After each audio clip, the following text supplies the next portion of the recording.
성도님들 안녕하십니까? 오늘 함께 묵상할 말씀은 신명기 15장입니다.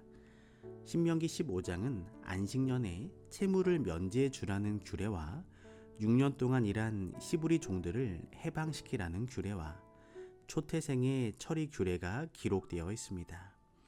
겉으로 보면 서로 아무 관계가 없는 세 가지 규례를 나열한 것 같지만 사실은 세 가지 사건이 다 하나님의 위대한 구원의 은혜를 설명하고 있습니다.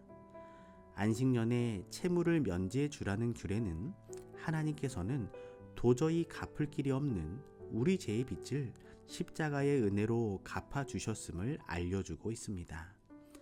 6년 동안 일한 히브리 종들을 해방시키라는 규례는 그분은 죄의 노예로 희망 없이 살아가던 우리를 죄의 속박에서 해방시키셨음을 알려주고 있습니다.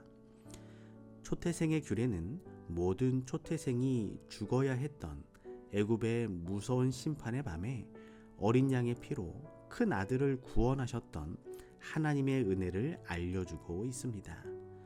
그날 이후부터 모든 초태생은 하나님의 것으로 구별되었습니다. 15장 1절입니다. 매 7년 끝에 면제하라. 안식년은 제7년 혹은 면제년이라고도 부릅니다. 하나님께서 사람을 위해서는 7일 만에 하루씩 일곱째 날을 안식일로 주셔서 세상일로부터 쉬고 하늘을 바라보게 하셨습니다.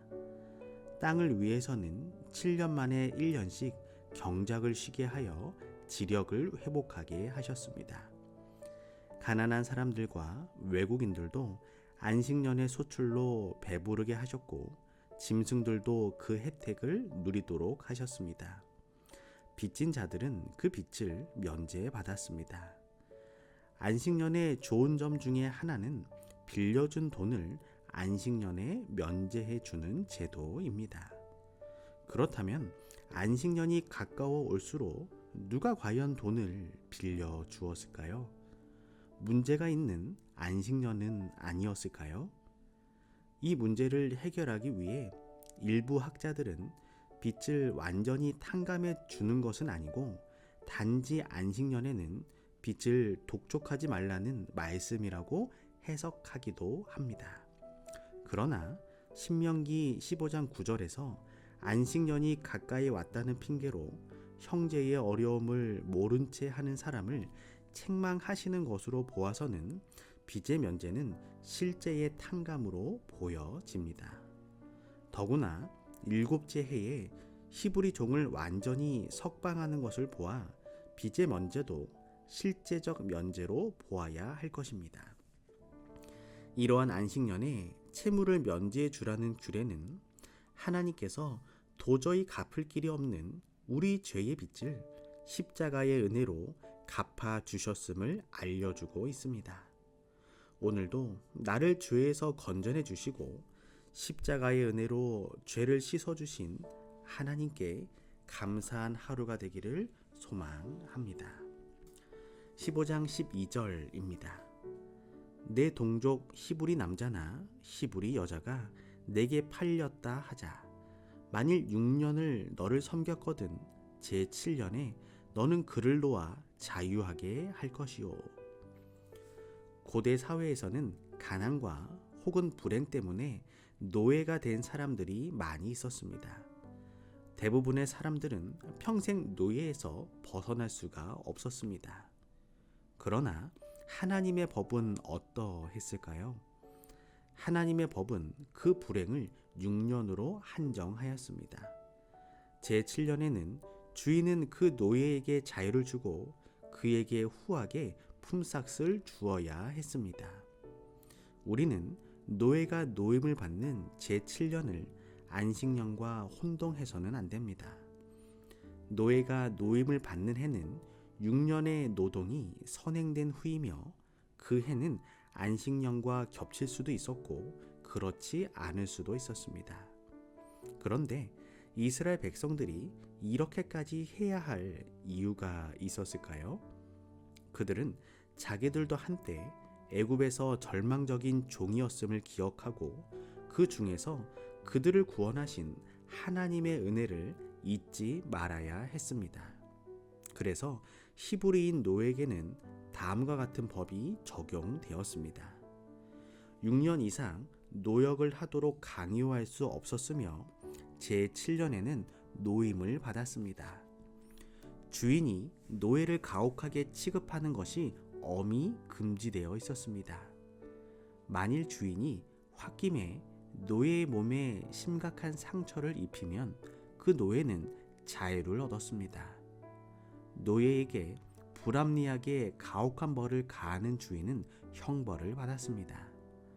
노예 생활 동안에는 봉사의 조건을 너그럽게 하여 노예가 자신을 속량하기에 충분할 정도의 재산을 모을 수 있게 해 주었습니다.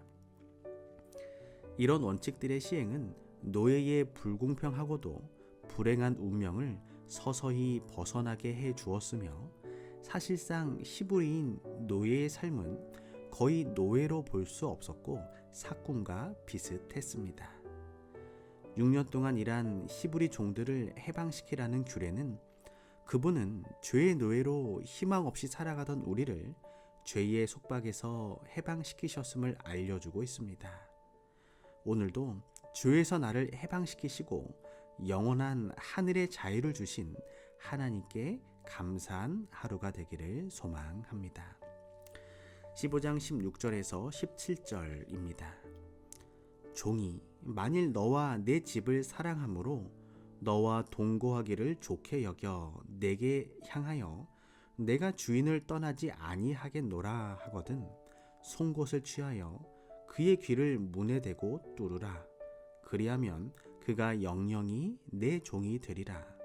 내 여종에게도 일례로 할지니라. 남자 종이 아내와 헤어지기 싫어 그의 자유를 포기하고 계속 종으로 남기를 원할 경우에 그 남자 종은 어떻게 해야 했을까요? 남편이 또는 아버지가 자기들과 함께 남기 위하여 평생 종이 되겠다는 표시로 송곳으로 귀를 뚫는 날, 가족들은 감사의 뜨거운 눈물을 흘리고 통곡했을 것입니다. 문설주에 귀를 대고 뚫는 것은 말하자면 그 집에 그를 신체적으로 붙들어 두는 것이 되어서 그 집의 영구적인 동거인이 되겠다는 표시였습니다. 하나님의 아들 예수님도 우리와 함께 거하시기 위하여 하늘 보좌를 떠나 이 땅에 오시어 십자가에 못 박히셨습니다. 그래서 십자가는 하나님의 아들께서 우리와 영원히 함께 거하시겠다는 사랑의 증표가 되는 것입니다. 오늘 우리의 삶이 하나님의 은혜로 죄의 종에서 벗어난 기쁨, 하나님께서 나와 함께 하시기 위하여 그분의 머리에 가시 면류관이 씌워졌으며 손과 발에 못이 박히고 옆구리에 창이 찔리는 고통을 겪으신 그분의 놀라운 사랑과 은혜를 묵상하고 경험하는 삶이 되기를 소망합니다. 오늘은 김영수 장로님 가정을 위하여 기도합니다. 사랑의 하나님, 김영수 장로님의 삶을 자유케 하시고 늘 함께 하시겠다고 약속해 주셔서 감사를 드립니다. 오늘도 십자가의 은혜 가운데 거하며 하늘의 영원한 행복을 바라보며 복된 삶을 살게 하여 주시옵소서. 박명화, 김성은, 김준호 모든 가족들의 삶이 오늘도 하나님의 말씀과 은혜의 소망 가운데 거하게 하여 주시옵기를 사랑의 예수님의 이름으로 기도합니다.